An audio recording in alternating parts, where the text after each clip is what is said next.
This is Join Us in France, episode 500. 500. Bonjour, I'm Annie Sargent, and Join Us in France is the podcast where we take a conversational journey through the beauty, culture, and flavors of France. Today, I bring a conversation with Elyse Riven of Toulouse Guided Walks, who has been my most frequent guest on this podcast and a wonderful friend, about movies to watch before a trip to France. I'm not big into celebrating birthdays and anniversaries. As a matter of fact, I forget them most of the time. So I decided to keep it simple. But getting to 500 episodes is a big accomplishment that I will be forever proud of. And thank you all who've been guests on this podcast. I could not have done it without you. Merci. This podcast is brought to you by listeners who buy my tours and services, which you can explore at my boutique, joinusinfrance.com/boutique. Plus, Patreon supporters receive new episodes as soon as they are ready and without ads. If that sounds appealing, join them by following the link in the show notes. For the magazine part of the podcast, today, after my chat with Elyse, I'll discuss the big deal about swimming in the Seine or not swimming in the Seine for the Olympics, whatever it may be. And also about the new extension of Line 14 of the Paris Metro. A wonderful achievement.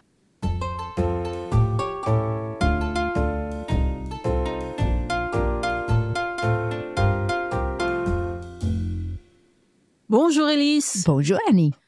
We are sitting together for the recording of the 500th episode of the Join Us in France travel podcast. I can barely believe it.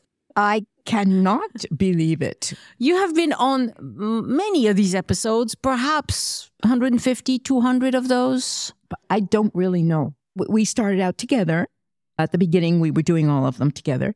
But then I would say, I'm not sure that it's somewhere between 40 and 50% of them. I'm not sure. Yes, you've been on a lot of episodes. So I just want to say that obviously, when you do 500 episodes, the content evolves, right?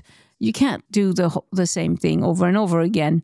We started out purposefully speaking about Paris a lot because we know people are interested in Paris, and so am I, you know. But then we've branched out into a lot of places. And I was listening to a show about over-tourism recently. This is French people who work in the Ministry of Tourism and places like that. And they were saying that the obvious solution is to try and send people to different places in France. That are less well known. Because everybody tends to want to go to the same places. And honestly, you can get similar experiences in a lot of places in France. You don't need to go to that one chateau, that one hotel, that one bakery, that one. We have hundreds of them. So thousands, I would say. Yes, thousands. Yes. So it's important for you listeners to kind of broaden your horizons. And that's what we tried to do in the show. I would also say that it is true when you think about it, 500 episodes. Now, I know a lot of them are trip reports and different kinds of trip reports, which are very, very interesting. And I know people like to hear other people's experiences. But think of the work that we've put into making episodes interesting that many times. I mean, finding new subjects, places, people, itineraries, ideas. You know, sometimes, I don't know if anybody out there realizes we sit and brainstorm about like, what are we going to do? And is this a good idea? Is that a good idea? Yes. And I've started now because I have so many people who ask me to come on the podcast. I've started doing kind of pre-recording meetings, short meetings to make sure that the person, you know, that this person would be a good interview, because once in a while I've talked to people who are low energy. You were just telling me about a customer of yours who was, let's put it this way, it didn't react too much. It's very difficult to be with people who don't react very much, especially when you're doing what we're doing. We don't see you listening to this. So who knows what you're reacting to when you actually listen to it. But when I walk around and do visits with people, I expect some kind of visual reaction. Yes, you would like that. I would like that. Really, please. Even if it's just asking questions, but please, some kind of reaction. Yes, yes. So the content has evolved over time, obviously. An episode we did recently was about Maurice Ravel. We go into biographies, we go into history, not just the places per se, although we do talk about the places an awful lot. But, the content has evolved over time. The other thing that has happened is that there's been quite a lot of community building. We have a Facebook group that is pretty big. I don't want it to be much bigger.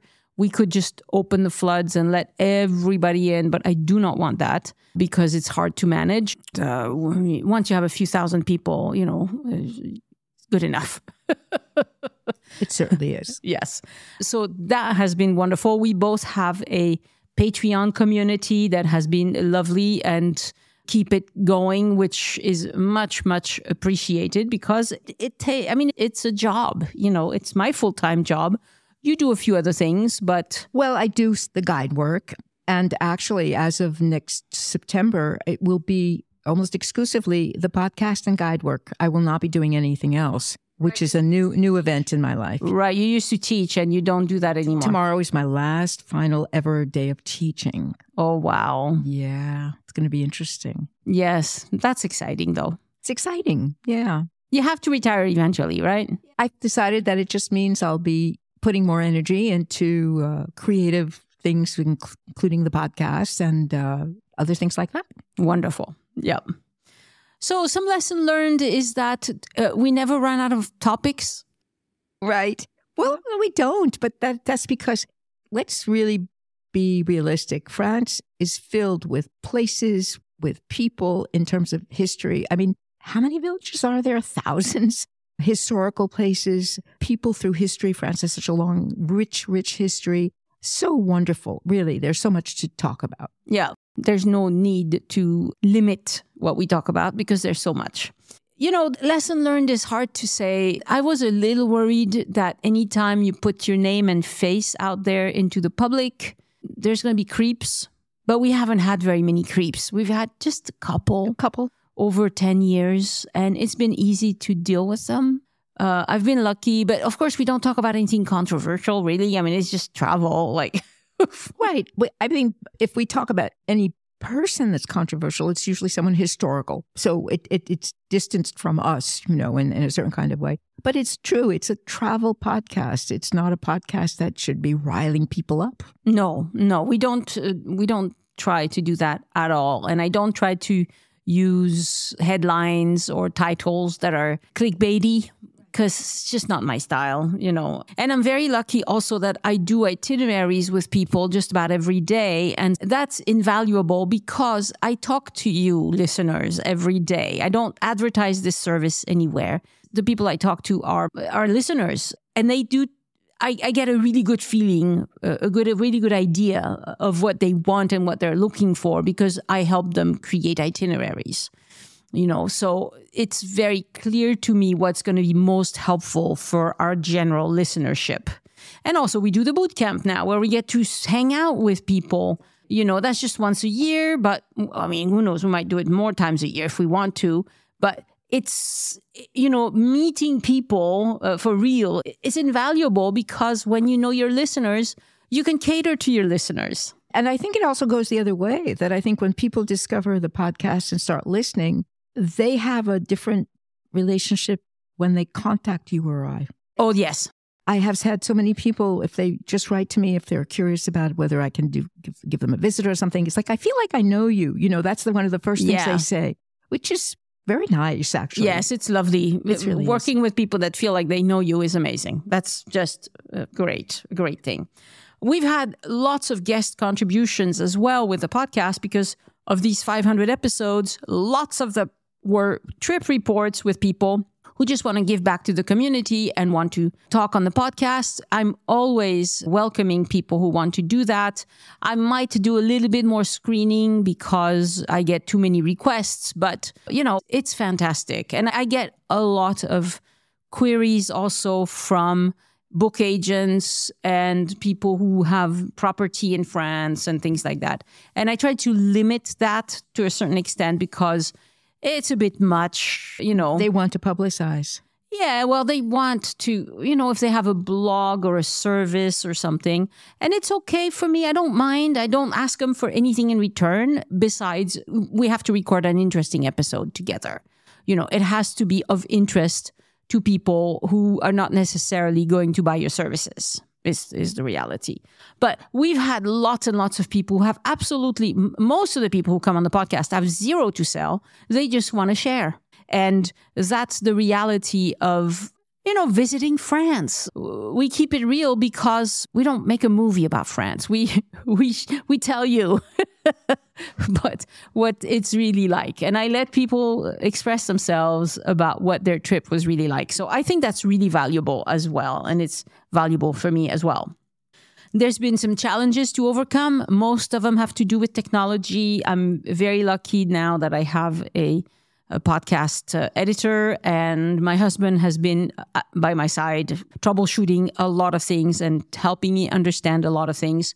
He has more time for that kind of things now. He didn't have much time to help me in the past, but I'm very lucky that now he has more time to help me. And so that's been very good. I've had to learn a lot of new technologies that I had no idea before. But everyone out there should know that Annie likes learning about new technologies. I do. I really do. It's fun for me.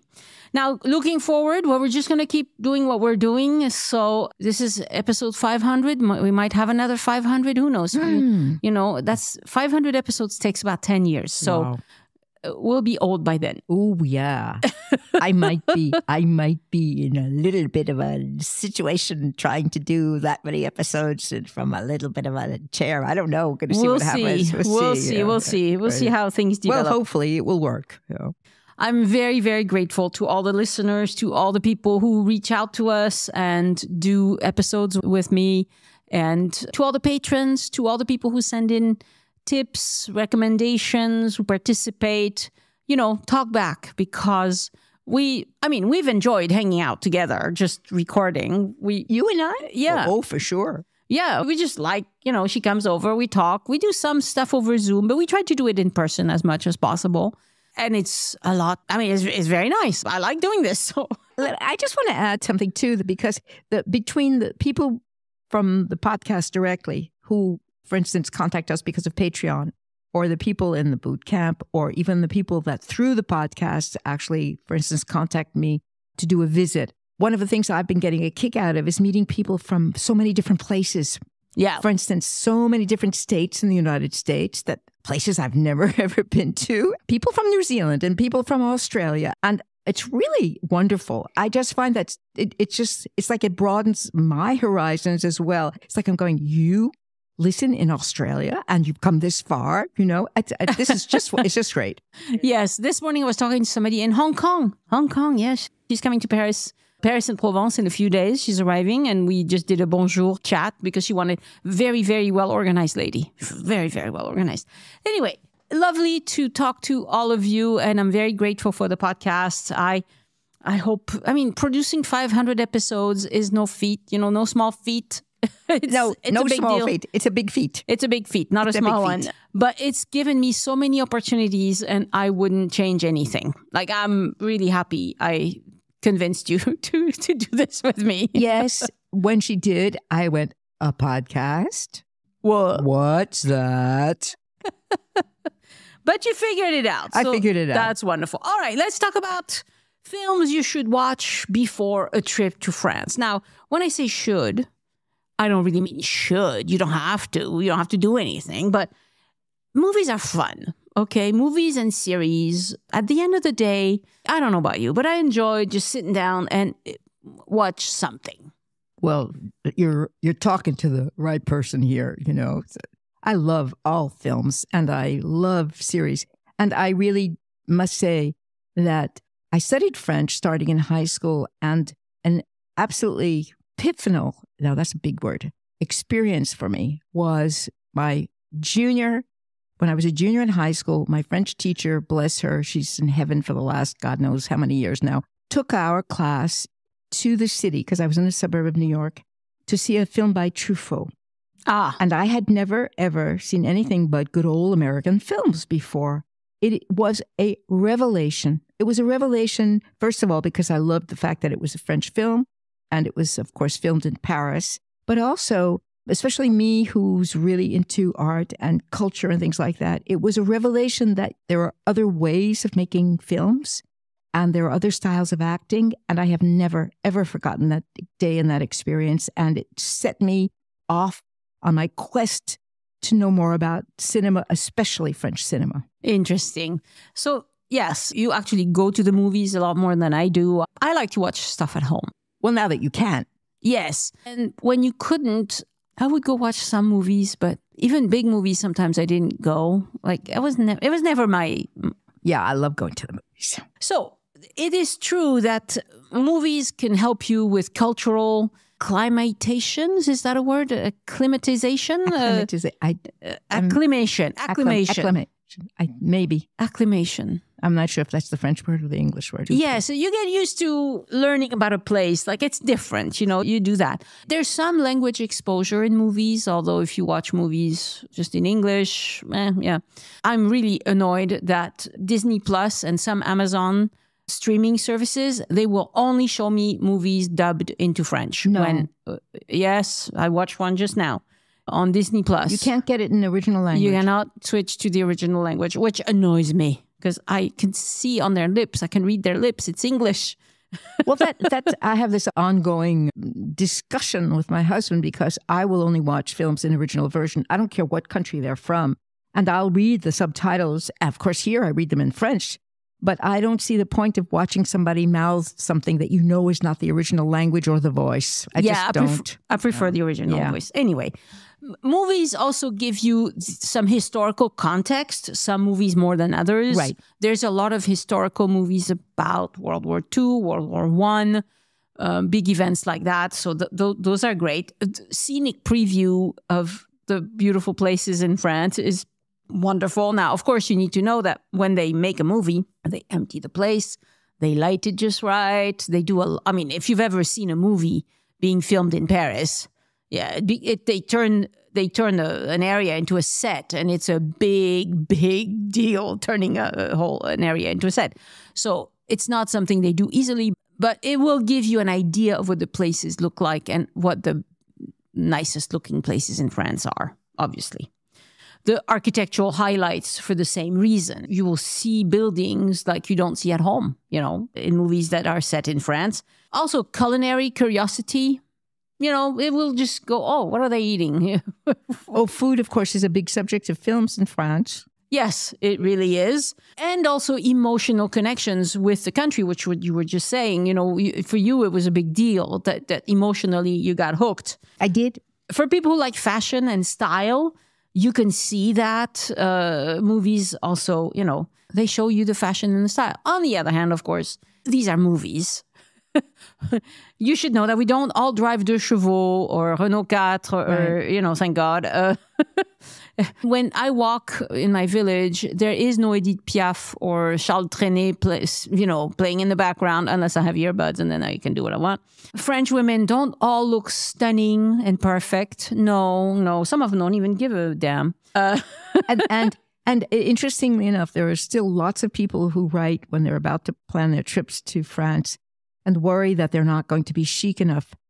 You know what? France has learned to be like America. That is, people wear comfortable shoes. They wear comfortable clothes. It's finished where you have to walk around on high heels and these tiny little dresses. That's all gone. Yeah. French men are not all charming and trustworthy. Or trying to make a pass at you. Or that, yes. Can you imagine? It would be so tiring. We don't all live in chateaus surrounded by vineyards. We don't all have a housekeeper that will come and... one of the movie I was watching just when you arrived, it's called A Good Year. The one by Amélie? Yes. It's a fun movie. But, there's a housekeeper. There's scorpions in this movie. Apparently that house in Provence has scorpions. There's no scorpions in Toulouse, thank God. And whenever he sees a scorpion, he screams and the housekeeper runs to kill the scorpion for him. We don't have that. For spiders... Well, I have rushed to people's assistance with spiders before. we don't all have cicadas singing all day long. Thank God, that would be awful. But you knew all that, right? I mean, you're not dumb. These are movies. These are movies. And there are some movies that are particularly unrealistic, like An American in Paris. You talking about the Gene Kelly one? Yes. It was filmed in a studio. I don't even think it was filmed in France. None of it is in France. And But it's he's singing so and adorable. dancing. It's lovely. But it's not France. But yes, it's called An American in Paris, but it's not France, okay? Amélie Poulain. Now, Amélie Poulain, okay, let's talk gritty here, okay? The exterior scenes were really shot in Montmartre. Sure. Of course, the story is a fairy tale, which is delightful. It's an absolutely delightful story. But at least you get real exterior shots, which of course have helped people want to go to the same two places all the time, the grocery store and the cafe. But still, you do get a sense for a part of Montmartre from the film. The grocery store is in my Montmartre walking tour, but not the cafe. Because it was down the hill too far. And I'm like, I don't want to schlep them all the way down the hill just for that. But it's true that it does give you a glimpse of that part of Paris. Right. Then you have Moulin Rouge. Now, which Moulin Rouge? Because there are several. So there's one from 2001. It's like... the one with Nicole Kidman? I think so, yes. Well, now that one, as far as I remember, I did see it in the movies. I haven't seen it again since. It's just this big musical where everybody sings. Was it actually about the Moulin Rouge? No, it's about the whole Cancan thing and the whole style of entertainment that Moulin Rouge embodies. I just have a vague memory of it being this kind of entertaining but very weird movie, actually. Yeah. And by the way, the paddles of the Moulin Rouge fell down. Yes. Well, they've been up for a long time. Yeah, they're probably going to put them up again. However, there is another Moulin Rouge. I put it on my little list. And I remember watching this several times on television. And this was even before I knew I was going to be an art student and come to France. And I've seen it since. It's an old movie. It's really old. It's called Moulin Rouge, and it's about the life of Toulouse-Lautrec. And the actor, it's an American movie. So I doubt very much if it was filmed in France at all. But it's pretty realistic in terms of what his life was like when he moved to Paris to become an artist. And the actor who played him, I remember this because it impressed me. I was young the first time I saw it, and I must have been in high school or in college. They didn't have computer-generated imagery at the time, and they fixed the camera in a way so that it looked like he had stumpy legs because he really didn't have stumpy legs. And so he walked around, and you really get the impression that was way the poor Toulouse-Lautrec actually, the way he walked. It was very realistic in terms of talking about how hard his life was as a cripple, really. Yeah, he had some... But it was interesting because it shows him as an artist, too. So that's one that you would recommend if people can find it. Yes. If you can find it, if you can stream it somewhere. Yes. Yeah. Yeah, and I can't verify which one you can stream from where you are because it changes with every country. Like, there's some things I can see here in France, but not in Spain. Like, it's annoying. It's Europe. I don't know how that works. Yeah. Another movie that's not very realistic about France is La La Land, but it only ends in Paris. But the Paris it shows at the end is not real at all. No, but do you have Midnight in Paris there? Yes, I was coming to that in a second. Oh, because that's one of my faves. So I couldn't watch it again because nobody streams it or sells it here. I just watched it again on French television. Ah, well, but I don't watch French television. It was on Canal Plus just recently, about a month ago. Yeah. I love it. It's delightful, I love it. No, it was really filmed. The exterior scenes were really filmed all in Paris, some of them around the Panthéon, Rue Sainte-Geneviève. And it really is a wonderful homage to the crazy Paris of the 1920s and 30s. And it's fun. It's so much fun. It's a delightful movie. I really recommend that one because it's just delightful to watch. And it mentions all the artists that were big. I don't even know if some of them were famous at the time, but they're all famous now. Yeah. Da Vinci Code, the movie, which is half in Paris, half in London. Well, perhaps not quite half in London, but a lot of it is in London. But the Paris scenes are fabulous. Like, it's and really fun. And the Saint-Sulpice when he goes into Saint-Sulpice, right? Yes. So that one is, that one is worth watching just because... It's fun. There's a lot of action. It's fun. It takes place, a lot of it in the center of Paris. They do a lot of running. And Tautou, what's her first Audrey name? Tautou. Audrey Tautou, yeah. She has a bit of a French accent, when she speaks English, but they don't make fun of it, which is nice because a lot of American movies and TVs and make fun of French accents. So thank you for not making fun of her French accent. And she's the same one that's in Amélie. Yes, she's Amélie as well. Yes, she's a great actress. French Kiss is it's one with what's his name? I don't know that one. Hang on. So French Kiss was filmed in 1995. It has Kevin Kline. It's very unrealistic. It's this vineyard kind of story. It's very much like A Good Year. Okay. Which the story of A Good Year is the kind of the go financier from the city of London inherits a property in southern France. He had spent time there as a child with his uncle, but hasn't been back for a long time. And he goes back and he intends to just sell it and get it over with. But of course, things happen. Things happen. The one thing that's very realistic is that at some point there is a potential second heir that shows up. And it is true that in France, even if an heir shows up 10 years after the estate has been settled, they can always claim their part of the estate. Even that much later, yes. So this is a part of the plot that is realistic. That's just French law, how it works. So French Kiss, the one with Kevin Kline, is that sort of movie. But I haven't watched it again because I couldn't find it anywhere to stream. Another one, Paris Can Wait. Have you seen that one? I don't remember seeing that one. Who's it by? I don't remember. Apparently, it's lots of landscapes of France and just a beautiful show, but I don't remember seeing. Monte Carlo is book of a teen comedy, and it shows Monte Carlo and fairy tale kind of playground for rich people, and it glosses over the realities of local, but a fun movie if you don't know. Yeah, this is not one that I've seen. So tell us about the ones that you've watched or that you remember and that you recommend. Okay. So, of course, we've mentioned the other one about Paris. Granted, it's an animation, but Ratatouille is a movie that everybody has to see. I rewatched it this week. It's wonderful. I mean, it's a Pixar movie, okay? But it really using, this little mouse, who wants to be a chef, It's a delightful, delightful movie. And I love it because it's really a parody of the snobism of the French chefs and French cooking. And they all have these very silly French accents and everything.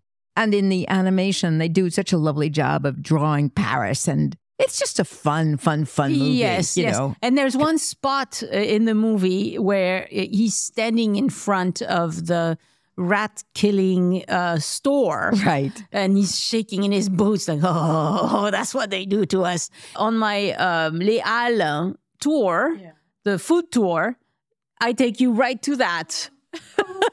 So it really exists? It really exists. It's for real, yes. One of the things I love about the movie is the food critic. This is people who have restaurants who really have pretensions of a good restaurant literally tremble. And you see them shaking in the movie. It's a delightful movie. It really is. Yes, I agree. I enjoy watching it again. If you have grandkids or anybody young in your family, you got to sit down and watch that with them. Yeah. You'll never again see a little mouse making haute cuisine. So there you are, I have two movies that are about World War II. Now, there are lots and lots and lots of movies about World War II. I was trying to figure out which are the movies that I think are the most, in some way, realistic and really are filmed in places. And one of them I just interestingly enough, on television because it's a very old movie. And that is a classic called Is Paris Burning?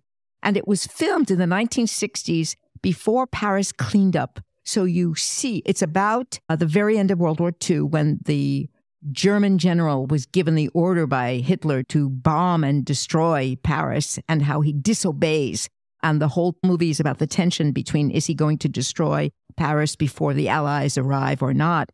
And it was filmed in Paris, on the streets in Paris. And you see all of the gorgeous buildings, the Haussmannian street buildings and everything, but they are black with soot because in the 1960s, they hadn't yet cleaned everything up. And so it's quite remarkable, both because it's very realistic in terms of what the story is, even though you have some famous actors, like I think Burt Lancaster and people like that. But it's also because it really is filmed on the streets in Paris, so it's really worth. And then I was debating, and then I decided that I wanted to add The Longest Day by Spielberg, because he really did film it on the beaches in Normandy, and he really did go to the towns there. And again, it's even more of a serious movie than is Paris Burning, because Paris Burning basically has what you could call in some strange way a happy ending. But it's a fabulous movie, and it's very realistic in terms of the events leading up to the invasion of Normandy. And so we're coming up to the 80th anniversary. For anybody out there who is planning anywhere in the near future of going to Normandy, this is, of course, a great movie to see. Definitely is. So I installed an app recently on my phone called Just Watch. And with this app, you can see where a particular movie is either streaming or available for purchase in your locale. And unfortunately, there were not a single one World War II movies that I could find. You know, I tried to remember all the titles, and then I put in a keyword World War II. Not a single one is streaming around here. And perhaps I just didn't do the search right, but it's kind of sad. That is kind of sad, especially because French television tends to replay certain movies, especially the French ones, of course. But of course, you never know ahead of time when they're going to show them. And it isn't necessarily on a streaming service. So if it's just on public television, that doesn't mean you're going to have access to it particularly, you know. Right. Right. I mean, Canal Plus has this streaming thing that you can subscribe to. They do. And of course, they keep them for a certain amount of time. Some films are kept longer than others. I do not know how that works, the availability. The other movies, I sort of made them by little categories. I had fun doing this. 2 movies about queens, one of which is much more fun and less serious than the other. The fun one is Marie Antoinette by Sofia Coppola, which was made in 2006. If I'm not mistaken, she actually got permission to film some of the scenes in Versailles.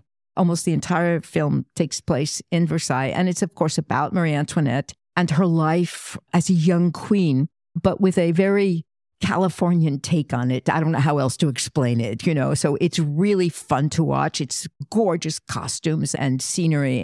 And my God, how did they walk around with those things on top of their heads all the time, you know? But it really gives you an idea of the opulence and the weird etiquette of the court in Versailles, you know. And the other one, which is far more serious and is not for children, just to be warned, is the La Reine Margot, which is a French movie about the very first wife of the King Henry IV. And Margot, her name was actually Margaret, was the sister of 3 brothers who became in one after the other kings and all died. And that was how Henry IV wound up becoming king, our famous Protestant king of France. It's a movie that is at the same time realistic historically and very, very, very over-the-top Baroque and very French. So it's definitely not a movie for children, but it's very, very interesting if you want to see what life was like at that time. Yeah, I meant to stream that one on Netflix, and I didn't get to it before we recorded. It's Isabella Johnny Wu, and she was much younger before she lifted her face and her neck and the rest of her body all at the same time. And there's a third one, which is just the latest version of something that you love, and that is The Three Musketeers. Yes. Yes. It came out last year with 3 very popular young French actors and Vincent Cassel, who plays the older guy in it. But it made a fortune at the movies. It was a huge, huge success. And I honestly I didn't have time. I was going to go online and see how many versions of The Three Musketeers there are. I actually do not have any idea. Lots. But there have been television versions, there have been movie versions. But if anybody wants to see a new, wonderful version of at least the first half of the story, because it was made into 2 movies, go see this one. And it is streaming. You can get it now because it's a very recent movie, and it's so much fun. And the sword scenes are absolutely fabulous. Yeah. Like those. I like those. And then I just added a few that are really filmed in places outside of Paris and outside of the North. And my favorites, and I just recently, when I say recently, it means in the last 6-8 months, resaw them, interestingly enough, on television. And that is the 2 films together, Jean de Florette and Manon des Sources. Yes, and I wanted to rewatch them, and I cannot find them for streaming anywhere in France. I find that so strange. Yeah. And those are wonderful. I was actually shocked to see that, because I didn't remember, that they were made in 1986, which is a long time ago. They're very old. Which really makes me feel old, let me tell you. They are based on the books by Jean Giono, and they are wonderful, and they are filmed in Provence, and every scene is filmed out of doors in Provence, and they're based on this classic story it's actually the turn of the 20th century. It's both a romance and a tragic story, but it's wonderful, gorgeous, great acting, won all kinds of awards. And the two films are basically the two volumes of the story that follow the history of this family, 2 generations. It's with great actors that are still around and very, very famous. And so I highly recommend seeing them. Right. And the third one is called Le Château de ma Mère. Château de ma Mère, which is less exciting. I just recently saw it again. I haven't seen it for a long time. Yeah. Even my husband, who really would rather watch that than anything Americanized, said, it doesn't have the same action that Jean de Florette and Manon des Sources has. It's a little bit more, this is a story of my mama, this is a story of my papa. It's nice because it was filmed. And then another one that I saw a while ago, but I would love to watch again with Juliette Binoche is in French, Le Hussard sur le Toit, the hussard. I don't even know how you say hussard in English. It's an officer in the army, and it actually takes place in the 1830s. It's based on a book by Giono also, but it's about a real event, although the story is romanticized, and it was filmed in Manosque and Sisteron in the Provence area. And it's about a huge epidemic of cholera. Oi!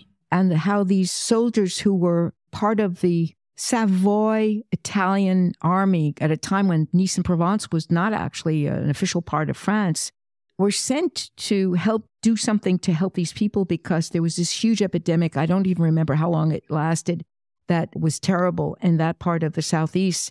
And it's a very beautiful romantic movie in spite of the subject matter. It actually is. Interesting. And the last one on my list, it's fun, it's funny, and it takes place in the Gers. There aren't too many movies that are specifically, it's actually the subject of the movie. It's with Eddie Mitchell and a group of other actors that people in France know. And it's called L'amour est dans le pré, which is basically that love is in the fields. And it's really about a group of Parisians who are very snobbish, who wind up in this country house in the Gers, which we've done as a podcast where, of course, nothing really happens. It's just the countryside. And how at first they go crazy because they were so bored, and then eventually fall in love with how wonderful it is in the Gers. And it was filmed there. Yeah, so it's a bit like a good year. In the end, they fall in love. It's the French version with lots of duck food, things like that. It is the Gers. I mean, what are you going to do? Foie gras and duck. So the ones that I rewatched in preparation for this episode is The Da Vinci Code, which I recommend. Ratatouille, which I also recommend. A Good Year, it's okay. I mean, it's fine. And Murder Mystery 2. So this is Jennifer Aniston. And I don't know this. What's the name of the guy? He's really super famous. Anyway, it's really silly. It's extremely silly. The second half of the movie takes place in Paris. Okay. With the first half takes place in some island. It's a sort of comedy that's almost French style comedy. Like it's so over the top. Okay. It's very, very over the top. But the scenes in Paris at the end and the scenes around the Eiffel Tower are incredible. I don't know how long they had to close down the Eiffel Tower to film all of this. Oh, they really went there. But there's some serious action. If you want to see Jennifer Aniston jumping over the side of the Eiffel Tower, you got to watch Murder Mystery 2, because that's not something you see everywhere. No. That was a really silly movie. It's entertaining, but it is filmed in Paris. It is the real Eiffel Tower. It was very fun to watch. I just realized there was one category of film I hadn't even thought of that probably could have added. There have been a few films in the last few years about the history of Dior and about the history of high fashion. And I saw that on that very big list that people who've been listening have sent in a movie that I actually did see on streaming on television recently. It is true. It's very charming. It's Mrs. Harris Goes to Paris with a wonderful British actress. Of course, now that I can see her face and her name escapes me completely. But it's really about her going to the Dior house in the 1950s or 60s because she has this dream of having this high-end, gorgeous ball gown. I think, aside from the fact that part of it was filmed on the streets, they did actually get permission to film scenes inside the house of Dior. If you want to see a film that talks about the whole world of the high and haute couture. It's a kind of fun little film to see. Right, right. And to end, we're going to go through some of the movies, because this was inspired by a discussion on the Facebook group.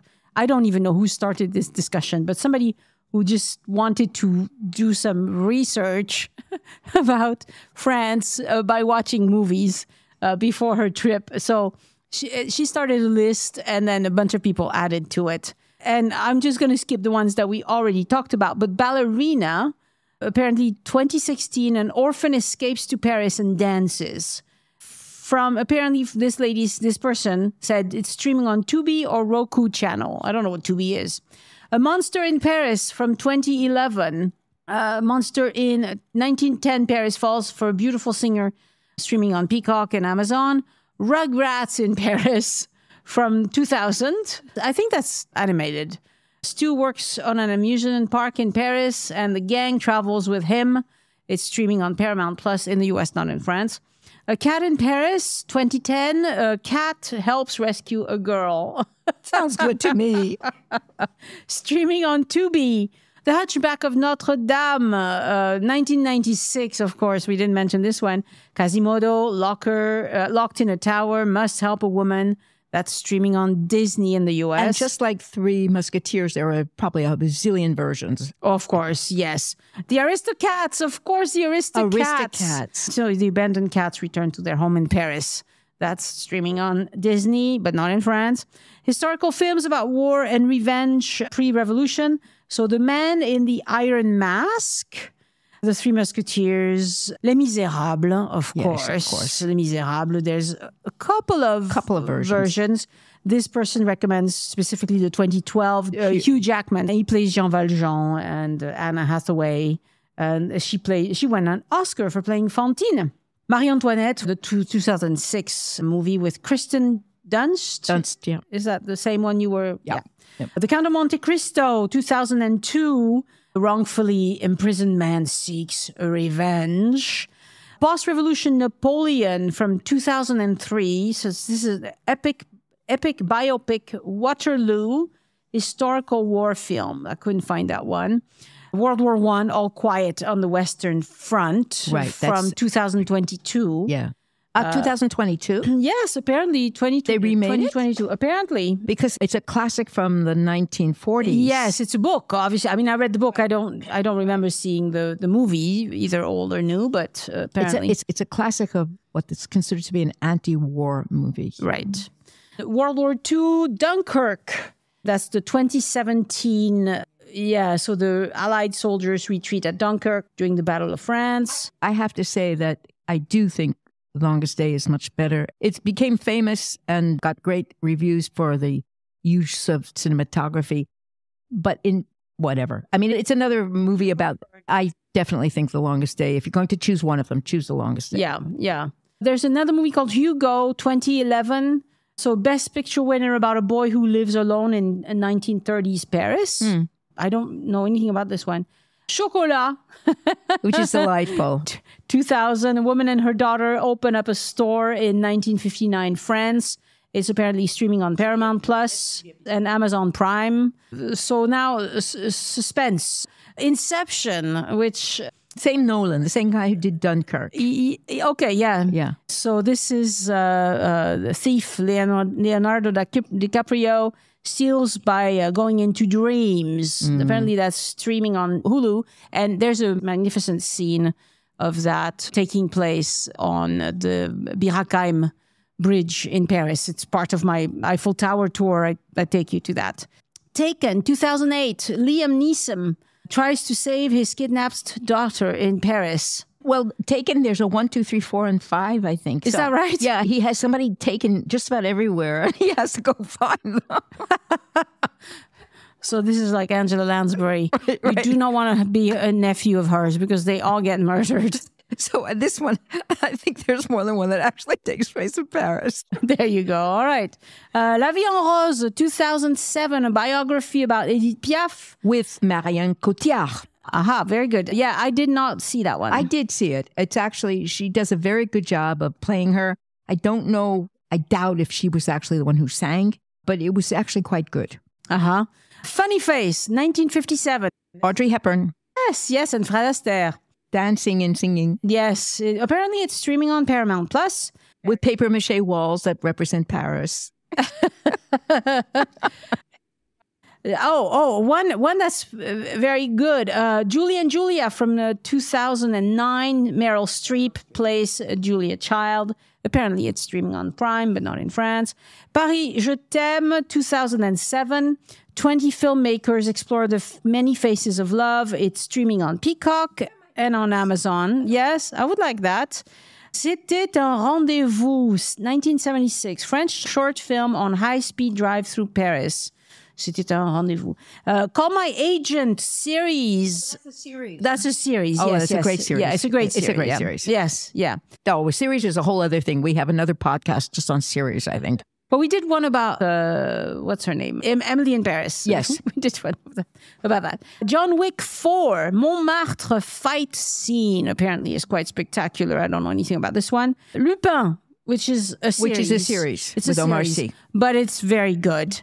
Oh, another one I watched is Intouchable to prepare for this episode. The one that made him famous. Yes. So Intouchable, if you can get that in the US, it is a marvelous movie. It's based on a true story about this paraplegic, very successful man who had an accident and is now quadriplegic and needs assistance for all sorts of things. And he has a lot of people, because he's very rich, he has a lot of people assisting him. And he's looking for a new person to do physical therapy, bathe him, that sort of thing. And Omar Sy shows up to take the job. From the other side of the boulevard, as they say. From the other side of the rocade in French. Yes, yes. It's wonderful. It is wonderful. All of the actors are excellent.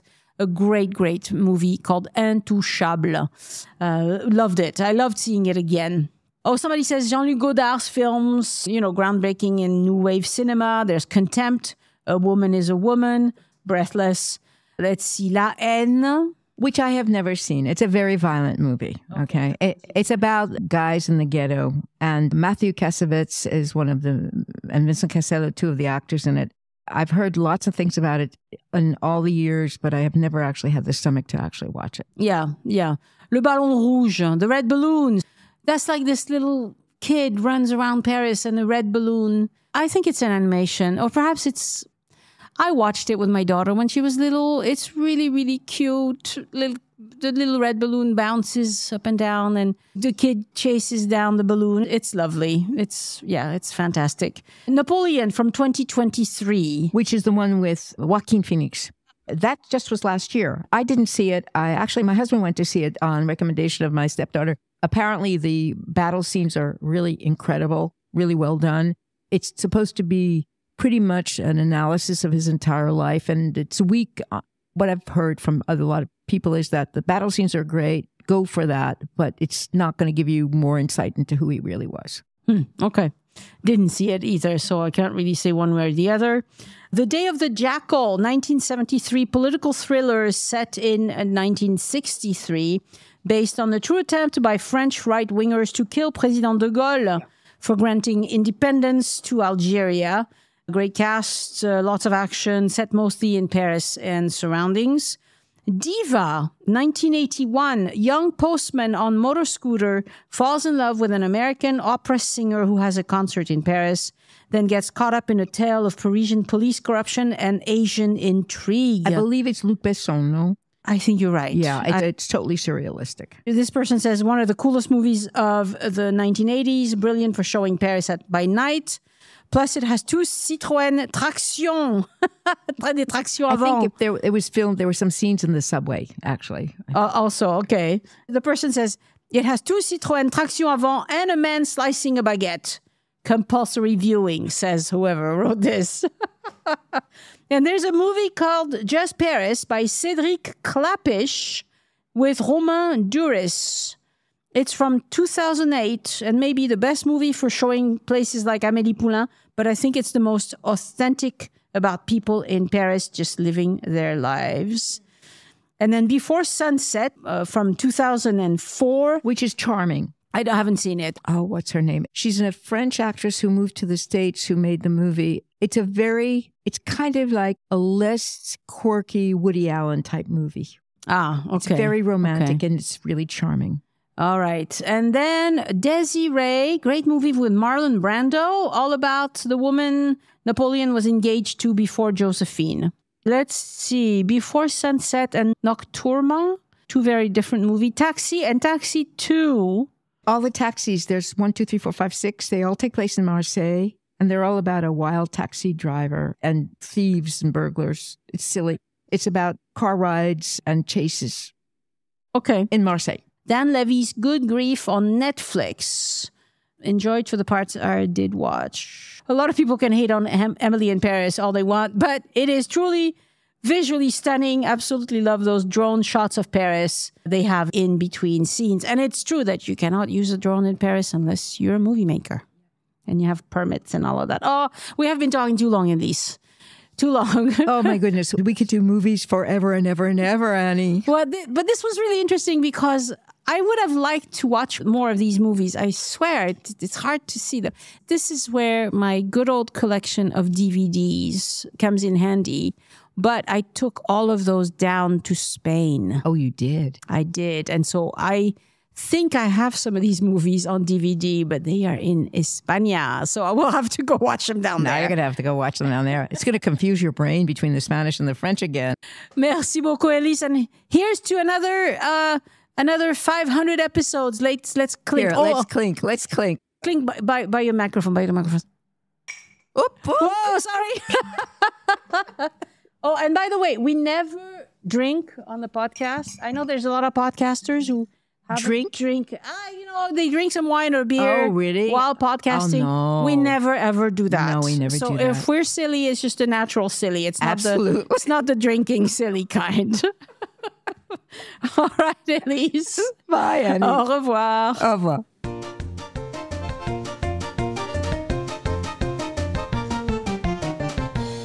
Again, I want to thank my patrons for giving back and supporting the show. Patreon supporters get new episodes as soon as they are ready and ad-free. And those of you who choose to pay annually save 16% off. I offer 5 levels of support with increasingly great perks that start at $2 per month. And you can see all of that at patreon.com/join us. And a shout out this week to new patrons, Wouter Koek, Jocelyn Dittenhauser, Joanne Stubbings, and my thanks to Amanda Rose for increasing your pledge to Groupie du Podcast.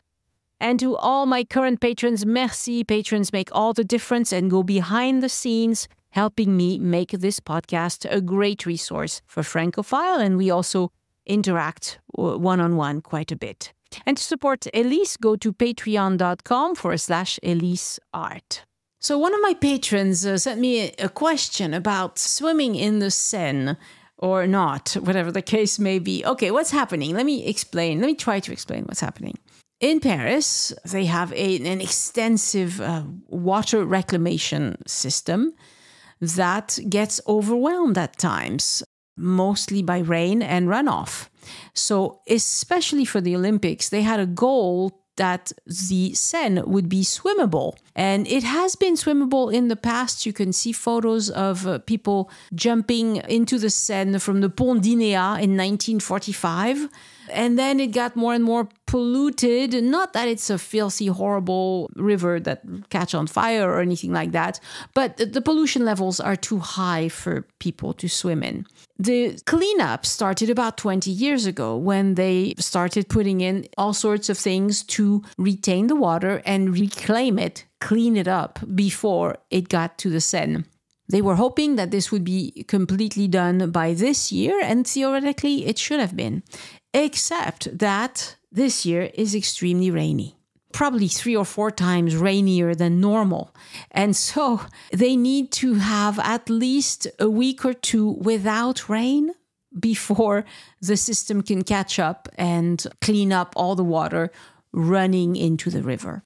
And that's why it is not certain that the Olympics swimming competition will take place in the Seine as was initially planned.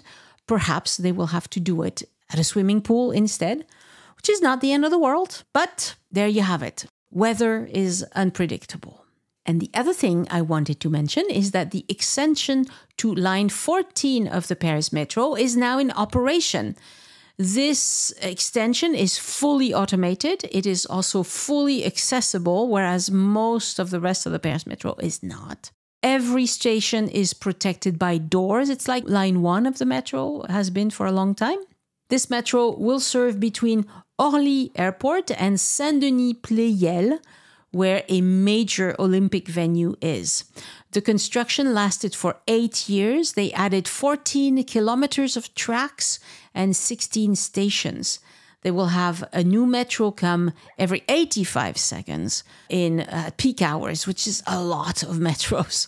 The ride time between Châtelet and Orly is going to be 25 minutes, so that's half as long as what it is today with the RERB.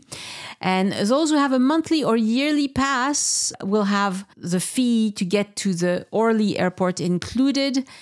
I am not certain if the weekly pass includes this. Several people have told me that it does. But I found a lot of interviews with people on French radio, etc., where they say it's not for weekly pass holders. And so I don't know. It's a question that somebody needs to ask at a metro station because it's really not clear, I've heard. But for yearly and monthly, I know it's included. For the weekly Navigo, I'm not sure. But the cost is €11.50. It's not a super expensive way. For the most part, they've counted on visitors to fund a lot of the costs of the Paris Metro. And I think it's going to be wonderful to be able to go to Orly on the metro. French people, I should add, mostly when we fly within France, we mostly fly into Orly. We rarely fly into CDG. That's mostly for international travelers. My thanks to podcast editors Anne and Christian Kotovan, who produced the transcripts. Next week on the podcast, an episode with Camille Turner about getting her first taste of France. It's always good to talk to people who come visit for the first time because they notice a lot of things that the rest of us perhaps are blind to anymore. And remember, patrons get an ad-free version of this episode. Click on the link in the show notes to be like them. Thank you so much for listening. I hope you join me next time so we can look around France together and perhaps for another 500 episodes of this podcast. Au revoir. The Join Us in France Travel podcast is written, hosted, and produced by Annie Sargent and copyright 2024 by Addicted to France. It is released under a Creative Commons Attribution Non-Commercial, No Derivatives license.